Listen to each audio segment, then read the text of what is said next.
Grover, thank you for being here. Before we get into the tax stuff, there was one question I wanted to ask you first that was occasioned by a headline I saw in the New Republic, which still exists, by the way. A lot of people don't know that the New Republic still I exists. didn't know that. It's Yeah. not really quite the same thing as it used to be, but this is one of those headlines that kind of jumped out at me because it says something about our political culture. Let me read this to you.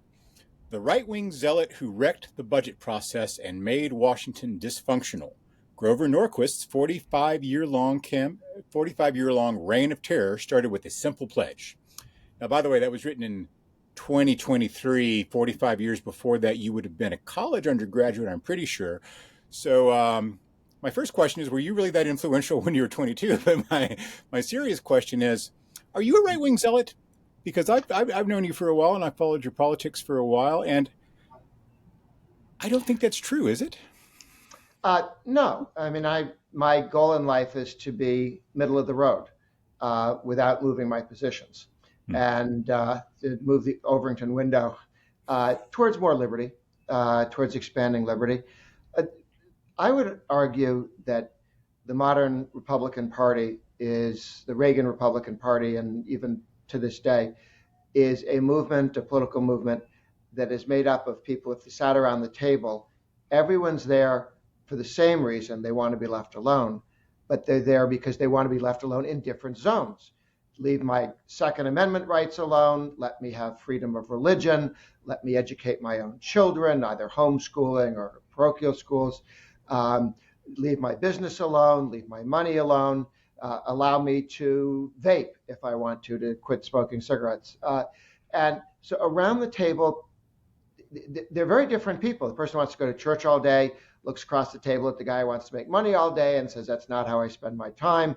And they both look over at the guy who wants to fondle his guns all day and say, that's not what we do with our time. But it's not necessary that Americans agree how you employ your freedom, but that you want to be left alone and you wish to grant that to other people by the government. So all you have to do is agree to vote for somebody in the middle of the circle who says, I'm going to leave your kids alone, your guns alone, your money alone, your land alone, your business alone, your property alone, your ability to speak alone.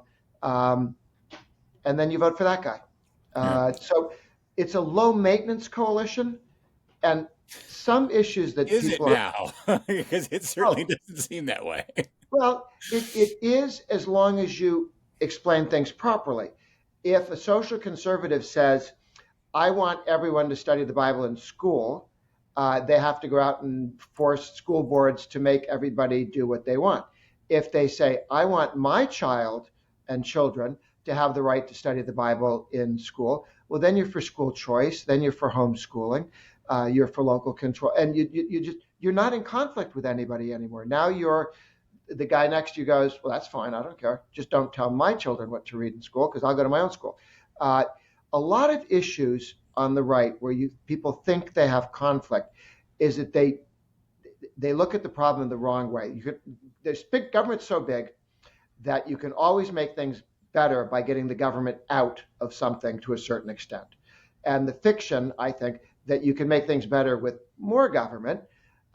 We could get to that after we've done eliminating the bits that the government caused. Perhaps we don't need to do more things if we just get the government out.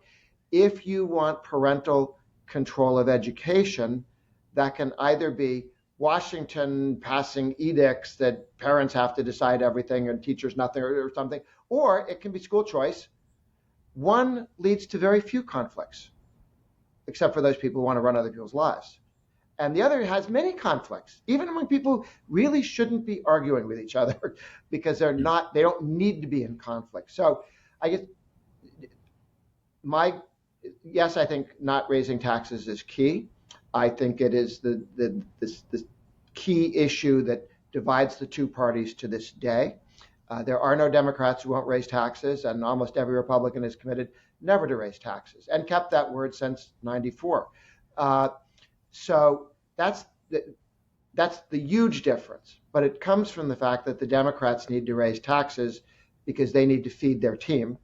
And our team benefits as taxes go down and everybody has more freedom.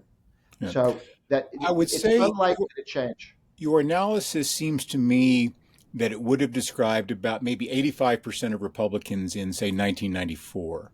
And now it's maybe more like 70%, 65%. I think there's certainly a less libertarian, more statist element in the Republican Party, some of which is coming out of the kind of right-wing populist stuff, of which you've been on the receiving end sometimes in a very unpleasant way on a couple of issues, and some of it I think is just maybe kind of drift of politics in the digitally driven social media age where you've got more political involvement but less sort of contemplation. There are more people getting their political views from social media and fewer getting it from books or even 750 word op-eds or 3,000 word essays in National Review or something like that. It's just a different kind of politics.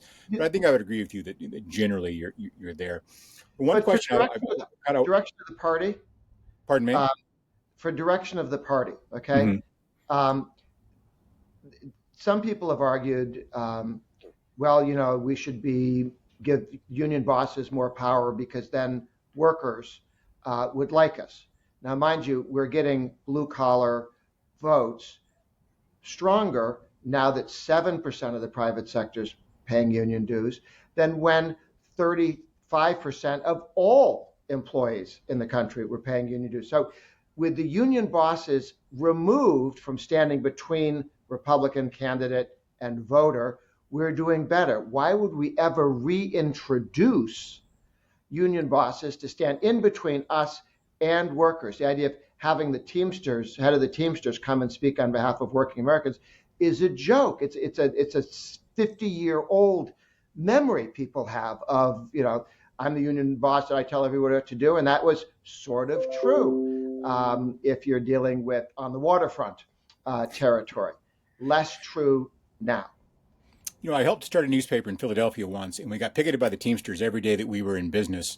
And the reason for that was because we wouldn't sign a Teamsters contract for our distribution. And the reason we didn't sign a contract with the Teamsters was that we didn't have any drivers or own any trucks or anything like that. But they still wanted money. And they would come out and they would stand in front of our place and picket us. And of course, the Teamsters can't afford to pay Teamsters to picket you in Philadelphia. It's way too expensive. So it'd be like one, picket captain, a bunch of guys they picked up from a homeless shelter. And I would come into, in the afternoon and I'd bring them coffee, and welcome them to the picket line and all that. And I said to the picket boss out there, the great thing about being picketed by you guys is you're going home at 4:15. I mean, you're not doing any overtime to picket Kevin Williamson in Philadelphia. There's one issue upon which you and I have, I think, a kind of a fundamental disagreement. And I've always kind of wanted to bring this up with you in some form. And I guess this is a good place to do it.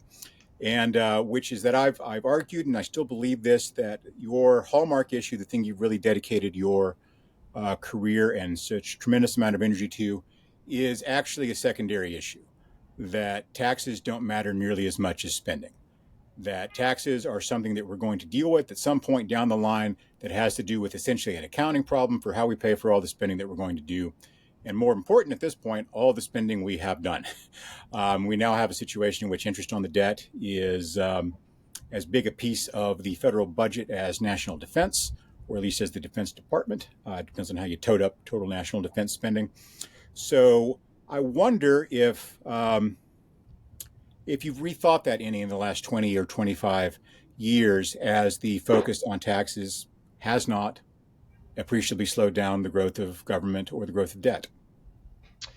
Well, if you look at the 50 states, I would argue that the states' willingness to phase out income taxes or not have income taxes, the number of taxes matter because all taxes are raised to the breaking point. All taxes are raised, income tax, sales tax, property tax, they're raised to the point where political careers are broken. And when political careers are broken, those taxes start to recede. If there is one tax, the property tax in, it's a shorthand, but the property tax in New Hampshire, it's a very low tax state because you don't have an income tax and you don't have a broad sales tax. If you have in New York and California a property tax, a sales tax, an income tax, and then there are other taxes as well, each of those grows up.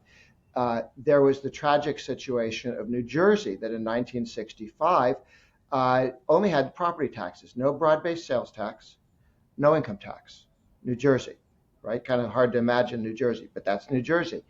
Around 66, they said we should do something about this, and they added a sales tax in order to have the property taxes go down. That was the theory. The property tax is too high. If we swallow a second tapeworm, the first tapeworm will discipline itself, and you'll be much happier with two small tapeworms than the one annoying one. And then they decided to swallow a third tapeworm, which was the income tax 10 years later. So we have to have a sales tax because the property tax is too high, and then we have to have an income tax because the property tax is too high. And now in New Jersey, they have a high property tax, a high sales tax, and a high income tax, and all three tapeworms are growing at their own pace. And had they only had one tax, it would have blunted the effort there. Florida has no personal income tax in the state of Florida. New York does. New York, this number is about 2 years old, has fewer people than Florida does. Imagine that, about 2 million, 2.5 million fewer. But they spend $230 billion at the state level. Florida, 115. So 2-to-1 ratio. Because Florida does not raise taxes, it does not easily spend. Their spending is half. Florida didn't start, they used to spend more like each other, okay? Mm-hmm. As New York raised taxes, it spent more. As Florida didn't raise taxes, it didn't spend more. And so they have $115 billion they don't have to raise because they don't spend it. And yes, at the end of the day, the deadweight cost of government is spending plus the regulatory burden. And the regulatory burden includes that taxes interfere with how you run your life. It's not just they stole the dollar. It's that they took the dollar because you were driving your car, and now you're going to drive your car less because they're taxing energy. So the kind of things we think of as regulations, you can't have plastic bags or something, plus the regulatory cost of extracting, trillions of dollars out of the pockets of the American people, it is its own cost. And some people argue that every dollar of taxes is $2 of cost. That may be a high ratio, may not, may be actually correct, but it's not zero. It doesn't cost, the government doesn't get a dollar by harming the economy a dollar. It has to root around and chase you down and catch you and beat you on the head and then take your dollar. And that's expensive, or find it hidden in a bank account somewhere. So I would argue that it is the reason why the pledge has been helpful, and I don't know if this is cheating, but can you, on this chart, the top is blue. The blue part is Democrats in the Senate, Democrats in the House, and there are Republicans controlled the House and the Senate between 1932, when this chart starts, and the yellow line, 1994. Okay, during that 62-year period, the Republicans controlled Congress twice. 2 years under Truman, 2 years under Eisenhower. What was 1994? And then since 1994, the Republicans have controlled Congress 60% of the time. The difference? 96% of Republicans signed the pledge never to raise taxes. They watched George Herbert Walker Bush win the Cold War, kick Iraq out of Kuwait without sticking around for 25 years to occupy the place. Fairly successful presidency. One small problem, one hole in the bottom of the boat, raised taxes, and he got thrown out. He lost to some guy from Arkansas, which at the time wasn't even a state. So from 1932 Correction, to 1990, Arkansas has been a state. has it really? I'm from Massachusetts. Before I moved to the United States, I grew up in Massachusetts, and so I didn't know that. But from 32 to 94, 62 years, twice Republicans control Congress. Since then, 60%. Being the party that will not raise taxes, keeping your word, running presidents who run on that, congressmen, senators, is huge. If you want to look yet our national debt is enormously larger today than it was in 1994, which is my real point here. I have no doubt that the tax stuff is good and issue for the Republicans. Nobody likes paying taxes. This is Jude Wanniski's two Santa Claus theory, right? That Democrats can promise you goodies in the forms of, welfare benefits or payments or subsidies or other things. Although Republicans increasingly are open to that sort of thing. And Republicans will promise you benefits in terms of tax cuts. But my argument is that the focus on taxes, while being politically good for Republicans, and a party I increasingly care less and less about over as every day, but that's another issue, hasn't produced the sort of fiscal outcomes that I think we would like. And so I wonder if you're ever going to get to the point. Performed better fiscal responses, meaning, fiscal, more freedom, more growth, more opportunity, more wealth, better living standards than the failed focus on chasing the deficit. The Republican Party used to be the party that raised taxes to pay for the welfare state. Goldwater, pre-Reagan, Goldwater voted against the Kennedy tax cuts, which gave us tremendous economic growth in the 60s. Now, the Democrats had power and they used it to spend money and to create the Great Society, massive spending. But the tax cut itself was very important. If you want to reduce the deficit, cut taxes for growth, cut spending to reduce the size of government. My job as a political activist is spend less, spend less, spend less, cut taxes, cut taxes, cut taxes in a pro-growth way, meaning reduce marginal tax rates on everything. But only one of those things has actually happened. We spent, when the Republicans are in power, they spend significantly less than when the Democrats are in power. That's post-Reagan, that's just clear. Well, let's talk a little about not as small as we should. I'm not arguing. I'm not happy with the size of government. Let's talk a little bit about changes in tax policy that we foresee coming up sometime in the near future. Mm-hmm. I don't know what the Trump administration wants to do on taxes. And I read the newspapers every day and I follow this issue. They tend to be kind of all over the place. Sometimes it seems that, certainly as a candidate, that Trump would just say the first thing that would come into his head. Sometimes I think that the idea of exempting tips from taxation, by the way, was just sort of an off-the-cuff thing that now has become sort of fossilized, policy priority. At the same time, he's also proposing a gigantic new tax in the form of tariffs. And I've got some quotes here from a guy named Grover Norquist who's saying these things are a bad idea and tariffs should be got rid of as quickly as we can. It's back in 2017, I guess. So 2 questions. What do you expect the Trump administration, 3 questions really. What do you expect the Trump administration to push for in taxes? Do you think the tax debate is really going to be driven ultimately by the Trump administration or by congressional Republicans? And in light of those 2 things, what should we expect to actually happen with things like SALT deductions and tariffs, exempting overtime, Social Security benefits, those sorts of things? Yeah. Lay out the prophecy for me. Yeah, this is one of those good things where instead of saying there are 3 parts to that question, the 3 parts to your question are all the same answer. And that is because this is not Trump's first rodeo. Because the House and the Senate have been getting ready for this. The House and Senate leadership and the House and Senate tax leadership, Ways and Means, Jason Smith and Crapo from Idaho, Senator Crapo on Senate Finance, they've been working together for a year or more. And the president helped, and a lot of those people helped craft the bill in 2017, along with the president, who sort of laid out some outlines, and then the House and the Senate had a whole bunch of input. We're now talking about taking something that was a consensus issue in 2017 and that Republicans have run on and defended and benefited from for the last 8 years now, and saying, let's continue that and maybe make some minor changes or some positive changes if we can make it fit. So what Trump wants and what the House and Senate Republicans want is actually pretty much the same. And I'm working with each of the characters there, and they're working together well. They talk together much more than House and Senate people I've seen do in the past.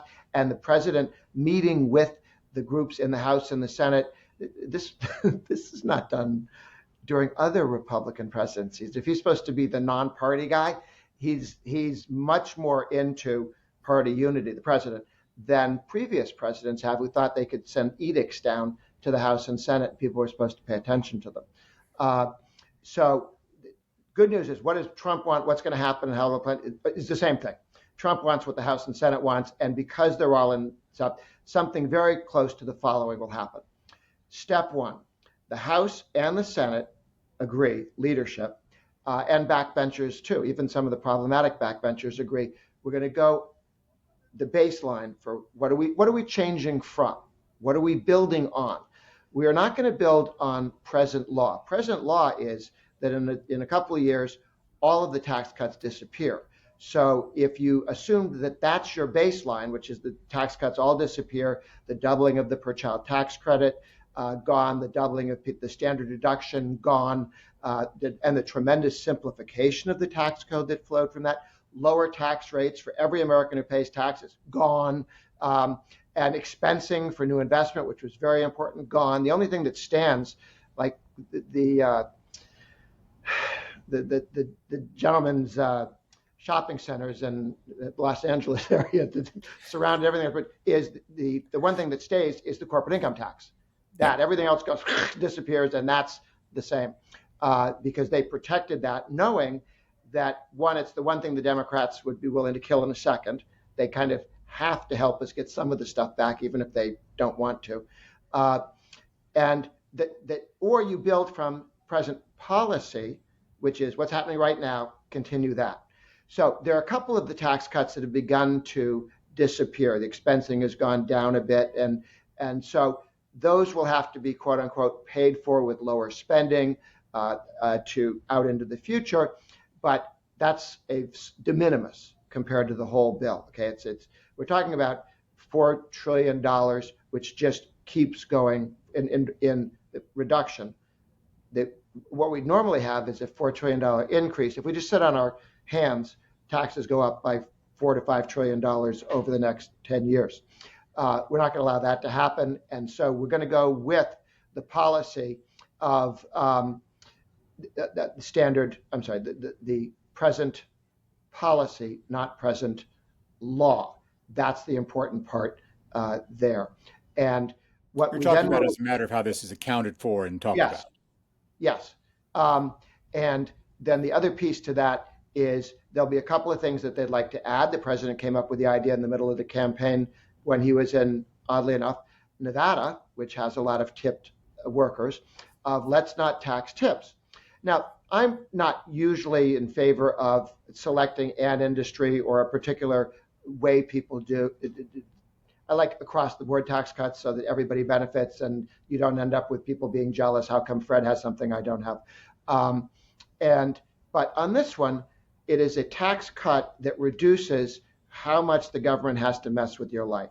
Do they have to look over your shoulder while you're receiving a tip as a restaurant worker or somebody who paints people's fingernails or cuts people's hair? Or do they really have to be on top of you for that?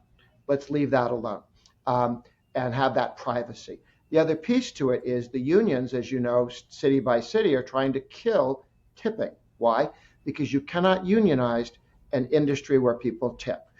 In unionize, you say, all of you are the same, your hour work is all the same, and people who work in restaurants and who do nails and chat with people at the barbershop know perfectly well, I'm a bartender. I'm a better bartender than other bartenders. I get more tips, okay?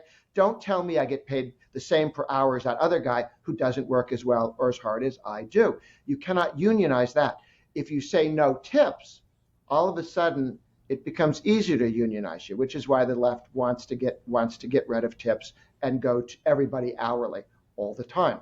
So it is both a labor union issue as well as a tax issue, as well as a privacy issue, and it doesn't cost that much money to the government. And Ted Cruz has written a very good bill, along with Daines, senator from Montana, to make sure that you don't have billionaires tipping themselves when to pay their salaries out of tips. And so it does. It's not a big piece of the puzzle, but it's an important piece of the puzzle. Imagine, as we go forward, and we make the case for making the tax cut permanent, you bring someone who runs a nail salon, and you say, no tax on tips. This is what it means to me. Then there's another piece of no tax on tips, which facilitates for barbershops and nail salons and other places what we already have in restaurants, which is you can tip on your credit card and that money goes to you through the restaurant. But right now, you do that with your nail salon person. You do it on your credit card. The person who runs the nail salon pays taxes on that, and then it goes to you, and then you pay taxes on it. It's ridiculous. It's very painful. That is going to be gotten rid of as part of the budget deal. We're going to have spokesmen in the ear of everybody who gets their hair done or gets their nails polished for the next number of months, explaining why this bill is important. Add to that people who talk about how simple it is to do the taxes when you have the standard, the twice the size standard deductions, because you don't have to keep all those pieces of paper and prove that you gave money at church on Sunday, and have all the little receipts and so on. Plus, everybody sees lower rates. The businessmen see expensing for businessmen and women. You put 4 or 5 people in a row, and I don't know how the Democrats going to stand up and say, "I vote against all of you. I vote against all of you," and don't want to see the doubling of the per child tax credit, and don't like the simplification and the lower taxes of not $12,000 with a zero bracket, but $24,000 with a zero bracket for a married couple, and to simplify life for people who get tips, and make it easier for people to invest in new houses and new opportunities for people to live in apartments. This is a very powerful pitch that Republicans have, and so I think we'll see that move forward. The only changes I hope for or expect, I hope for many, I suppose, but hope for and expect, is that we take the corporate rate from 21%, which is where it is now. It was 35 when Trump became president. 35 was higher than all the other countries in the world, stupider than France, higher than China. We tax our businesses worse than China taxes theirs. They're a communist country. What is this?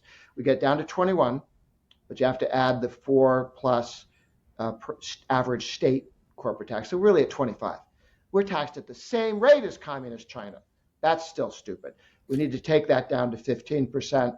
A bit of trivia for you. In the United States, government spending as a share of GDP is slightly higher than it is in China by about 2 points, I want to say. I want to see it's 36 versus 34 or something like that.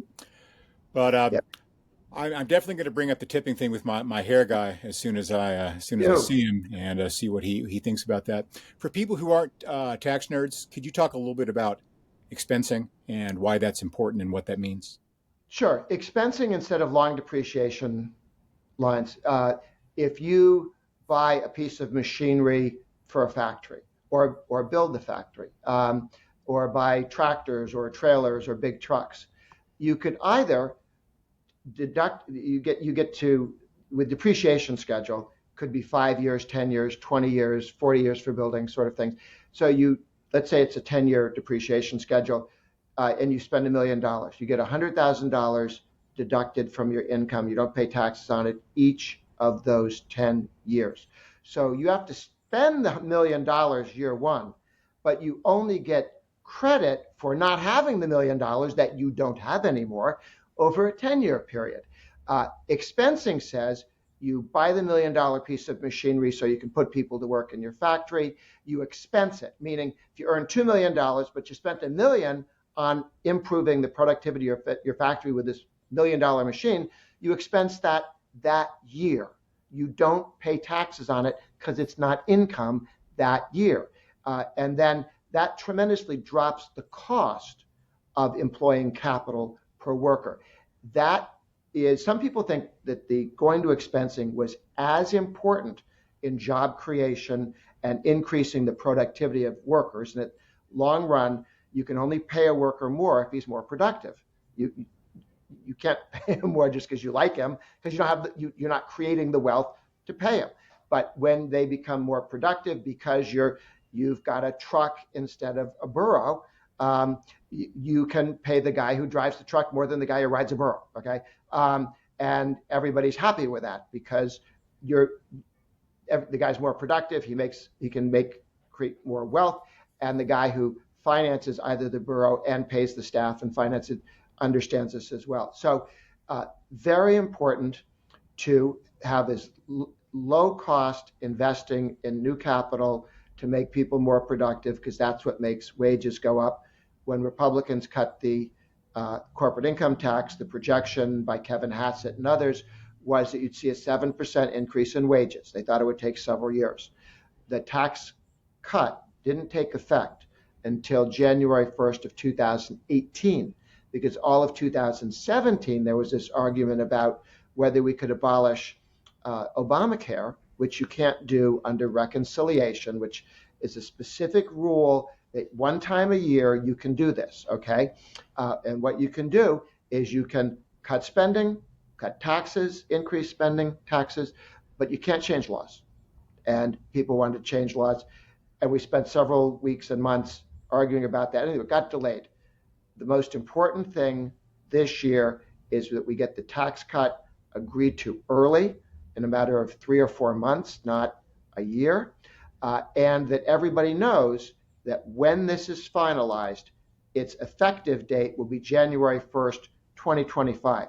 So you can now begin to invest in new equipment for workers, hire more employees, get better trucks and better computers and better machinery now.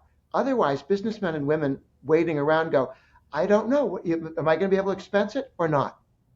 Still a bit of a bet, though. I mean, because it's not a fait accompli that's going to happen, even if you backdate the Which is operative why date. but it's important to do both, not just that you pass it soon, but that you tell them it may take us 5 months to pass this, but understand when we get it done, it starts on the first of the year. I think people understand that something very close to what we have now and a little bit better is what we're going to make permanent. Right. And so while there'll be people standing up and saying, look at me for half an hour because I just said something outrageously stupid or interesting, that isn't going to stop the bill from passing. Yeah. There's been some, speaking of outrageously stupid or interesting, there have been some interesting little political kerfuffles that have come up in this a little bit, and I'm curious what you think about them. You've got a number of Republicans in the House from high tax states who want a much higher deduction for state and local taxes and are threatening to make trouble if they don't get it. And then you've seen actually even a couple of like Freedom Caucus types talk about increasing corporate income taxes as a way to offset reductions in personal taxes, and you're getting rid of the taxes on Social Security benefits and tips and things like that. Are those serious fights? And if so, how do you think they're going to shake out? They're serious, they're important, because anything with more than 2 people involved can kill the bill. Okay. Right. So these are small minorities of people are focused on those 2 challenges that you talked about, but that doesn't matter. 3 of them is a big number because of the narrow margin that Republicans have. It gets a little bit better 3 months from now as we elect some of the congressmen to replace the people that Trump put into his administration or is putting into his administration. But it's still a tight vote. So, step 1, deductibility of SALT, state and local taxes. This affects well-to-do people with big houses and big incomes in high-tax states and high-tax cities. So in New York and in California, but not too many other places, because there's a $10,000. You can deduct $10,000 of your property taxes, of your personal income, state income taxes from your income. That's not my income because I'd give it to the government, state or local, and now I pay taxes on the rest of it. By taking 10,000, that solved almost everybody's problems in the country. That's why the Republicans picked 10,000, because it got them all the votes they needed to pass the bill in 2017.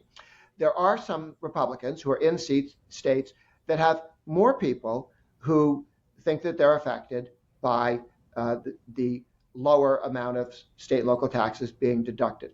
A handful in New York and a handful in California. Mind you, every one of those people has been elected several times since the bill passed with present law. So while they could say, I think this is important to some of my constituencies, it's not live or die for them. They've been through this before and won the election.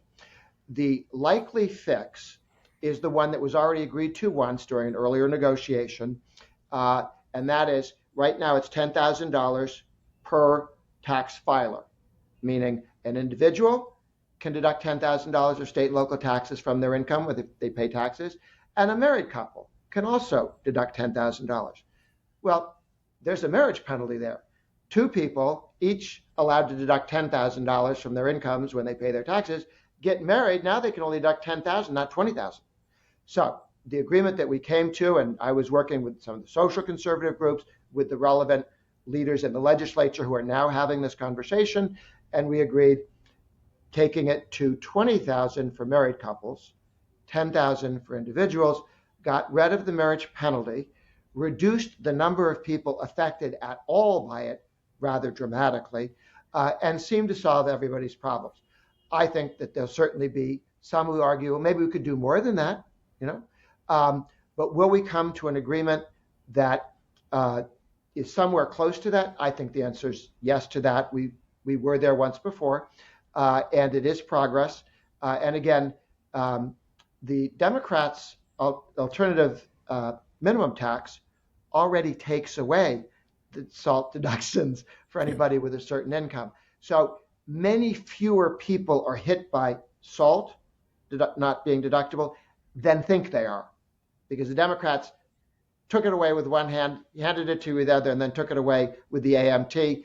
We ended both the AMT and the deductibility, and so it's actually a much smaller number of people affected, but you can reduce that number by going from 10 to 20 for married couples. I think something close to that will happen.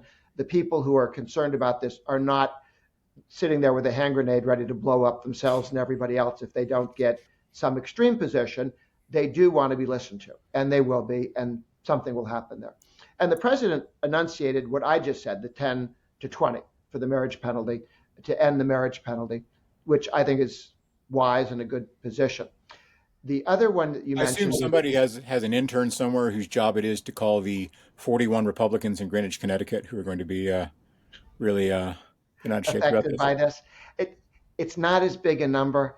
I think if your donor file may be a bigger percentage of your donor file than the people who vote in your district. And I think people need to understand my guy is fighting for me. It doesn't mean he gets to win all the time. You know that. They know that. But they do want to hear them saying, I'm looking out after my district in a serious way. The benefits to, it's a little interesting. Democrats say that Trump tax cut was only for rich people, but there's this other piece of the pie that isn't as beneficial to rich people as they'd like. So that they have a little bit of an odd conversation to have there. No Democrat actually wants to get rid of SALT, wants to restore SALT deductibility because that would be more money for rich people, but they want to talk about it because they're from those neighborhoods. So right. It's an odd one. You did mention this weird situation where some Republicans think they're populist because they maybe we should raise the corporate income tax. Here's the challenge. Members of Congress know that the corporate income tax plays one role, and that is to hide who pays the corporate income tax. The corporate income tax is not paid by some guy named Mr. General Motors. It isn't. If you go into a company and say, I'm taking $1 million from you, and 70% of the money that company spends is on wages, where do you think, who gets hurt? The best estimates are that about 70% of the corporate income tax comes out of the pockets of working men and women in lower pay and fewer hours and fewer people working. Now, if you're in a non-competitive market, you might be able to raise prices to pay some of that million. So consumers get hit, workers get hit. And if you've been saving for your retirement, as more than half the country is in a 401k or an individual retirement account, defined benefit pension, then if the tax is bad enough to hurt the value of the company that you're involved in, and people say, oh, we ought to tax Google. Millions of people are counting on Google as part of their retirement. You're not taxing Mr. Google. There is no Mr. Google. What you're taxing is people trying to retire who have Google stock in their portfolio, in their 401k or their IRA, their health savings accounts, all that cool stuff. This is a real opportunity for us to re-engage in the comment that Reagan made early on, which is the corporate income tax should be zero. All it does is hide that they're taxing workers and consumers and savers while they're pretending they're taxing somebody else. Okay, it's a dishonest tax, and I know some of the people who said that they want to raise corporate income taxes for that, and they've also told me, I know that's not a good idea. I'm not really for it. Here's what I want. I want to punch those guys in the nose because they're so woke, and that's what this is. And which, not that it ever made a lot of sense that you attack workers and make them less well off because you're mad at woke, the guys in the C-level offices. But we now have companies, we're discovering these companies weren't woke. They were being threatened and held hostage. They were being told, we could hurt your company, Mr. Meta, if you don't do what we want and censor people. These guys did not invent censorship. The FBI and the guys who the guys who ran the COVID operation didn't want you to say things that they didn't want heard. Don't let anyone hear that. They threatened companies, the livelihoods of their employees, the stock value of all the people who invested in them, and said, we'll get you if you don't censor people. So I think we're seeing now with even Google, which people thought of as terribly woke, going, we don't want to be censors. We're not in on this anymore. And Meta going, at great length, explaining the threats that he got from the government. Do this or we'll get you, kid. It's really ugly what we discovered happened there. So I think it's very nice that the business community is going, the woke stuff was imposed on us largely, not everybody, but largely. And by the way, why would you raise taxes on the workers, the customers, and the savers because you were mad at some CEO who was a liberal? I think maybe it's easy for me to say this, but if I were a billionaire, if I'm Jeff Bezos and I'm the wealthiest man in the world at some times, I think I might be a little less difficult to bully than these guys are.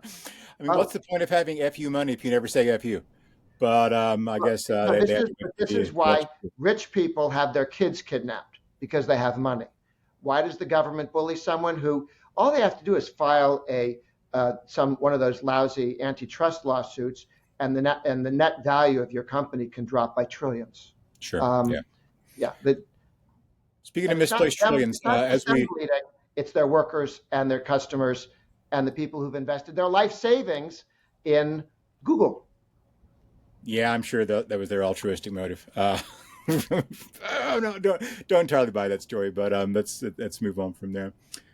Is there somebody in the world somewhere who's going to talk Trump out of this dumb tariff stuff, or is it going to happen, or what should we look for there? Well, I think with any of these issues... And are you going to be out there supporting a gigantic national sales tax with exemptions for domestic goods, which is what it is? You start with what's the problem you're trying to solve. China cheats on our intellectual property. How do you stop that? Do you tax Americans who buy goods as a way to punish China by taxing Americans? Because look, tariffs are taxes paid by Americans. If China puts up taxes on our products, Chinese people pay that tax. All damage done in trade wars is done by friendly fire. Your own government makes you worse off because they're putting tariffs on you. This is not an American problem. This is a worldwide problem. It's a problem through history that people have looked to this. The opportunity we have is that if you want to compete more with China and Europe, okay, you can do that by reducing the regulatory burden by $1 trillion, which makes the cost of our goods lower. And it's like having a tariff in the sense that it advantages the American consumer and the American producer, who can now make goods that compete with China and Europe, even if they're subsidizing and cheating and doing all the stuff that we know that Europeans and Chinese people do. The best way to compete with them is to have lower taxes and less regulatory burden. And the tariffs, and this is, that way goes Argentina. Argentina set up tariffs because they didn't like the competition from outside. And behind the tariffs, you had unions set up, and they could have very high wages way beyond productivity. And you can have businessmen taking profits and charging more. And every time anyone challenged their monopoly rents, both the labor unions and the capitalists who were investing in these projects, you just kept raising the tariff barriers. And after a while, the problem is if you looked outside of the bubble of Argentina, you realized how poor you were and you realized the disaster you're in.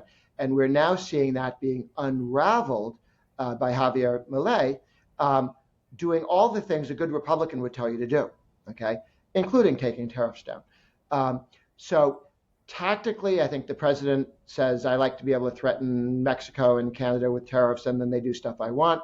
But the long-lasting thing that we can do, if we have tariffs on China, as we did, they then refused to buy our soybeans, and a lot of the money that we gained by tariffing China's goods, we raised taxes on the American people to pay those tariffs, and then we paid welfare money to the people who were farmers who weren't able to sell their goods because China retaliated.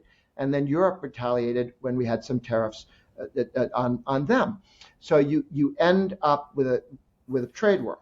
If you simply say, we're not fighting with you, we're going to reduce by $1 trillion, which is just, a fraction of the total regulatory burden, it's not all of it.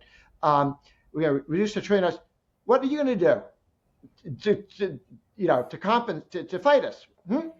You're going to deregulate? That'd be nice, okay?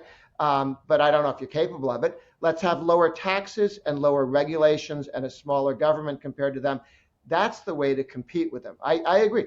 We need to compete with them to discourage them from cheating and subsidizing their goods and stealing our intellectual property. I don't think that tariffs are the best way to do that.